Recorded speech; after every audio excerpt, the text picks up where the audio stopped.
क्या भारत क्या गीता। ये रणबांकुरा स्टेडियम के रणबांकुरे इंतज़ार कर रहे हैं। रणबांकुरा स्टेडियम वाराणसी के अंदर उनके भाग्य का उदय होगा नवंबर में।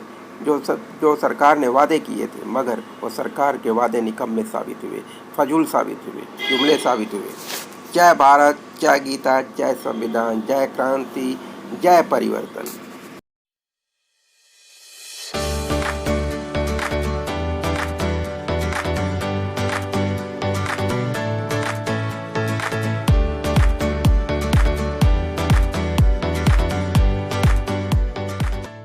नमस्कार मित्रों, मैं YSP के फॉर न्यूज़ पावर आपसे पहले भी एक बार फौजियों की समस्याओं के लिए एक वीडियो बना करके आपके साथ आया था और आप लोगों को बहुत प्यार मिला। लेकिन जो मिला वो बहुत ज़्यादा नहीं था। जो उनकी समस्या है जितनी बड़ी, फौजी आज बेरोज़गारी की ऐसी बदहाली से गुजर रहा है कि चारों तरफ लगातार 2 सालों से कोई भर्ती नहीं। ये नौजवान बहुत ही गरीब होते हैं। नमस्कार मित्रों, देश बदहाली के कगार पे है तो कभी जयंत का मुद्दा उठा दिया जाता है, कांग्रेसी बीजेपी के सपोर्टर बन जाते हैं। वही कांग्रेसी विरोध कर रही होती है बीजेपी का। यानी ये एक सिक्के के दो पहलू, कभी कांग्रेस कभी बीजेपी एक दूसरे को सत्ता हस्तांतरण की राजनीति लड़ रहे हैं। तभी तो जयंत को मोहरा बनाया, उनके रिश्ते का भी दुरुपयोग किया। जब बैलिस्टिक रिपोर्ट आ चुकी है कि किसानों के हत्यारे और उनके गन्स एक ही थे और उनके गन से चली हुई गन पाउडर की जो रिपोर्ट आई है वो ये साबित कर चुकी है कि हत्यारे यही हैं, तो फिर फैसले में देरी क्यों? और उनको ऐसे हत्यारों को जानबूझकर सरकार अपना मंच शेयर कैसे कर रही है? ये बेशर्मी की पराकाष्ठा देश की दिशा और दशा को भटकाने की यात्रा है। इसको समझना पड़ेगा, हर बहुजन को समझना पड़ेगा, तभी बहुजन स्वराज आएगा। बहुजन स्वराज ही आज के समस्त बहुजनों की समस्त समस्याओं का समस्त निदान है, संपूर्ण निदान है। संपूर्ण निदान, संपूर्ण संभावना ही एकमात्र विकल्प बचा है। अब आंशिक कोशिश, आंशिक प्रयासों से कुछ नहीं होने वाला। अब जो भी होगा संपूर्ण समाधान होगा। उसके लिए संपूर्ण स्वराज चाहिए, भारतीय स्वराज चाहिए, भारतीयों के बहुजनों का स्वराज चाहिए, 97% भारतीयों का स्वराज चाहिए, भारत का संविधान का स्वराज चाहिए, उनके अधिकारों का स्वराज चाहिए। हमें किसान स्वराज चाहिए, हमें बिजली का स्वराज चाहिए, हमें रोड का स्वराज चाहिए, हमें प्रशासन का स्वराज चाहिए, हमें न्याय का स्वराज चाहिए, हमें रोजगार का स्वराज चाहिए। हम भिखारी नहीं हैं, हमें अधिकार है, संवैधानिक अधिकार है। ये अधिकार सुनिश्चित होने चाहिए और सुनिश्चित पूरी मर्यादा के साथ होनी चाहिए। ये मर्यादा ये नहीं कि हम भिखारी हैं, हम बेरोज़गार हैं। बेरोज़गार होना भिखारीपन नहीं है। ये भारत का नागरिक अपना बेरोज़गार रहेगा तो यह उस देश का सबसे बड़ा अभिशाप है और उस प्रशासन तंत्र और उसकी राजनीतिक व्यवस्था दोनों अपंग और अपाहिज है। इस बात का प्रमाण है। यह बच्चे बेरोज़गार, देश का युवा बेरोज़गार भटक रहा है।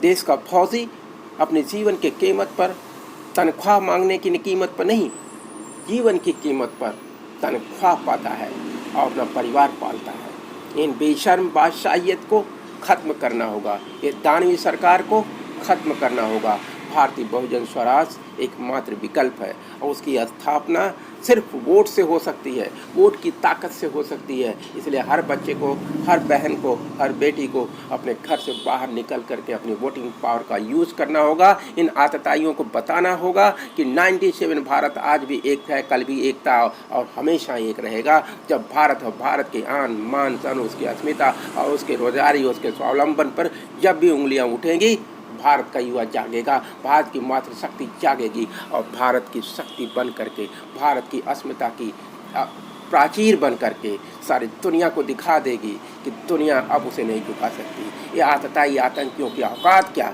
जो भारत को ललकारे। ये हिंदवी आतंकी, ये इंडियंस आतंकी, ये इंडियंस और हिंदवी मिक्स, कभी हिंदी राष्ट्र कभी इंडियन राष्ट्र के नाम पर भारत को गुलाम बनाने का ये षड्यंत्र अब खत्म होगा। सिर्फ बात भारत की होगी, भारतीय ग्लोबल भारतीय राजनीति की बात होगी, भारत की ग्लोबल पहचान होगी, भारत के ग्लोबल अधिकारों की बात होगी। अब इसे इंडियन और हिंदू राष्ट्र के नाम पर हिंदवी भगवाधारी आतंकियों को ये प्रश्रय नहीं दिया जा सकता। अब भारतीयों का भारतीय बहुजन स्वराज, जय समाजवाद, जय भारत, जय गीता, जय संविधान का राष्ट्र भारत भारतीय बहुजन स्वराज होगा। भारत और भारत की पहचान भारतीयता से होगी, भारतीय नागरिकता से होगी, भारतीय संवैधानिक मूल्यों से होगी, ना कि इंडियनिज्म और हिंदुज़म। ऐसा कुछ नहीं, ये सब आतंकी हैं। इन आतंकियों को एक सिक्के के दो पहलू, एक इंडियन है, दूसरा हिंदू राष्ट्रवादी है। ये दोनों ही पाखंडी, झूठे, जुमलेबाज और भ्रष्ट और करप्ट हैं और देशद्रोही हैं। इसलिए भारत के इन देशद्रोहियों को भारत मुक्त बनाना ही होगा। भारत मुक्त इंडियंस, भारत मुक्त और हिंदुज़म बहुत बेचारी बेबस परिस्थितियों से गुजर रहे हैं। ऐसे हालत में ये बहुत कठोर परिश्रम करके तैयारियां करते हैं, अपनी ज़िंदगी को दांव पे लगा करके कुछ जीविकोपार्जन करना। ये कितनी बड़ी बात है। उन्हें पता है कि हमें सीमा पर लगना है, अपने देश के लिए मरना भी पड़ सकता है। उसके बावजूद भी ज़िंदगी को दांव पर लगा करके रोज़गार मांगने की भिक्षा भी नहीं मिल रही। ये कितना बड़ा दुर्भाग्य है। पिछले 2 सालों से एक ऐसी सत्ता, एक ऐसा शासन जिसका केंद्र में भी सत्ता हो और प्रदेश में भी सत्ता हो, और फिर भी पिछले 2 सालों से लगातार भर्तियां बंद है। क्यों? क्या है बेचारे की? क्या है बेबसी सरकार की? पिछले 7 सालों में देश को बिल्कुल गरीब, बेबस, लाचार और बदहाली की निम्नतम परिस्थिति पर ले आकर के खड़ा कर दिया। ऐसे बदहाल लोग जिनकी सोच बदहाल हो, वो देश की तरक्की कभी नहीं कर सकते। फिर भी जनता इन्हें जिताती है, क्योंकि इनके बहकावे में, हिंदू मुस्लिम के कार्ड के बहकावे में बार बार आती रहती है। मेरे दोस्तों, मेरी तबीयत ठीक नहीं है, लेकिन एक बच्चे ने अपनी रणबांकुरा स्टेडियम की वीडियो अपने यूट्यूब पर ही डाला। उस यूट्यूब की वीडियोस आप देखना चाहें, वाराणसी रणबांकुरा स्टेडियम्स के कुछ वीडियो कुछ बच्चे डाल रहे हैं, जो अपनी प्रॉब्लम मेरे व्हाट्सएप पे भेजा है। वो बहुत ही दर्दनाक है। उसमें से 100 रुपये के लिए एक बच्चे का पैसा किसी दूसरे दुकानदार पर, जहाँ पर जो उसने ऑनलाइन अप्लाई किया था, 100 रुपये उसकी फ़ीस थी। वो आज जो बच्चा 100 रुपये फीस नहीं दे सकता, उधार लगाया हुआ है। ऑनलाइन फीस पैसे जमा करा लिए गए, फॉर्म भरा लिए गए और भर्ती कैंसिल कर दी गई और उन्हें बताया तक नहीं गया। बच्चे रणबांकुरा स्टेडियम जा रहे हैं वहाँ पता करने कि कहीं ऐसा तो नहीं कोई वहाँ व्यवस्था चल रही हो, हमको पता ना, तो वहाँ पर जा कर के निराशा मिलती है उनको। ऐसी व्यवस्था, ऐसे गद्दारी, क्या ये सामाजिक गद्दारी नहीं है प्रशासन की? और उसके बाद भी बड़ी बड़ी बातें। दैनिक जागरण जैसा मेन स्ट्रीम का पत्रकार कैसी नादान भरी बातें करता है और नादान भरी बातें प्रचारित करता है कि चारों तरफ मानो रोजगार ही रोजगार। ऐसे सच को न मेन स्ट्रीम मीडिया दिखा रही, जबकि अब तो बच्चे अपनी बात लिखाना शुरू कर दिए हैं यूट्यूब के माध्यम से, लेकिन उनके पास को सुनता और देखता कौन है? प्रशासन अंधा और बहरा। जी जो है जो ना माफियों को दूरबीन लगा कर खोज रहे हैं जिले जिले, और गांव गांव आकर दूरबीन लगा कर नहीं देख रहे हैं बेरोजगार कितने हैं। बहुत बड़ी बात कि यानी आप जो बेरोजगार को लोगों को भी देखें दूरबीन लगाकर, बिल्कुल बढ़िया कैमरा लगाएं अपने जो है, जिससे कि ये भटकता हुआ बेरोजगार युवा जो रात के 3 बजे अंधेरे में 10 किलोमीटर, 15 किलोमीटर, 20 किलोमीटर से चल करके एक 8 बीघे की बाग में सुनसान एरिया में, अंधेरी रातों में सुनसान राहों में भटकता ये नौजवान की कहानी भी उस दूरबीन से दिखाई देनी चाहिए, जो अमित शाह के पास स्पेशली है, किसी और के पास नहीं है। और योगी जी के पास है और अमित शाह जी के पास या फिर मोदी जी के पास है। तो वो तो इम्पोर्टेंट दूरबीन है मोदी अमित शाह जी के पास, जो हिंदू मुस्लिम करने के लिए तो बहुत जल्दी आसान से पहचान लेता है, कपड़े के बेस पर, चेहरे के बेस पर, ड्रेस के बेस पर, दाढ़ी के बेस पर। अपने माफिया के पीछे बैठाकर जो है जाति आधार पर माफियाओं का सिलेक्शन कर लेती है और कहती है कि हमने माफिया गिरोह खत्म कर दिया। मर्डर आए दिन हो रहा है, बलात्कार आए दिन हो रहा है। ये युवा इस बात को समझ रहा है कि हमें इस सरकारें जो राजनीति के पर्दे पर बहकाने की कोशिशें करते हैं।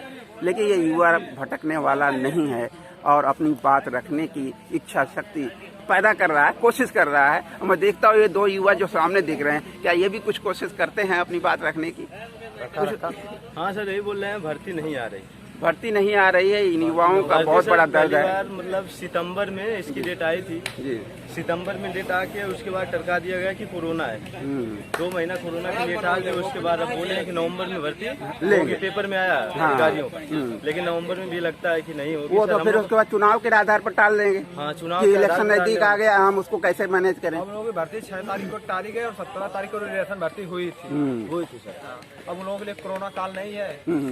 बड़ी बड़ी रैलियां कर रहे हैं, बंगाल से लेकर यूपी तक। अमित शाह लखनऊ में रैली किए हैं, जो है माननीय अखिलेश यादव जो आजमगढ़ में रैली किए हैं, प्रियंका गांधी रैली की है। अभी इतनी बड़ी बड़ी जनसंख्या जो लाखों करोड़ों आदमी जो है, मतलब नेताओं को अपनी काम करने के लिए कोई कोरोना नहीं है, लेकिन जब युवाओं को रोजगार देने की बात आए तो सारा कोरोना हो जाता है, सारी पॉलिसी डिस्टर्ब होने लगती है।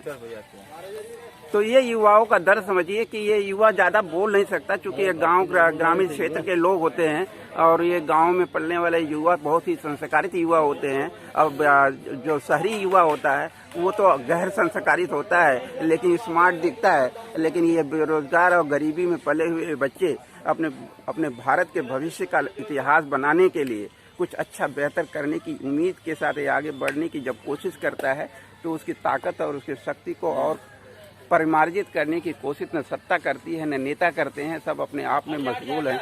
लेकिन ये बात आज का युवा ये बात समझने लग गया है। और ये देखिए कितनी तपस्या करते हैं हमारे युवा। ये ऐसे कोई फौजी नहीं बन जाता। जान की कीमत पर रोजगार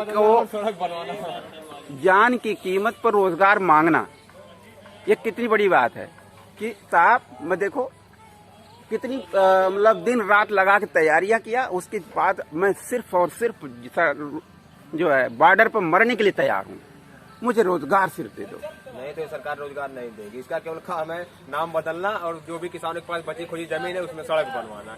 वो भी सड़क ऐसी बन रही है कि आए दिन बारिशों में इस पे नावें चल रही है एक्सप्रेस वे पे, और उसका सही मुआवजा भी देने को। ठीक है, तुम रोड के लिए ठीक से नहीं देना। जो भी सड़कें बन रही है, जो एक्सप्रेस बन रहे हैं इतने बड़े बड़े नाम से, पूर्वांचल एक्सप्रेस आए दिन वहाँ विदेशी कंपनियां व्यापार करेंगी, उस पे हल्की सी बारिश पे उस पे नाव चल रही है जो इतने नीचे स्तर पर बनाई जब तक अभी तक वो कम्प्लीट हो जाए, जब तक अभी तक कम्प्लीट हो जाए।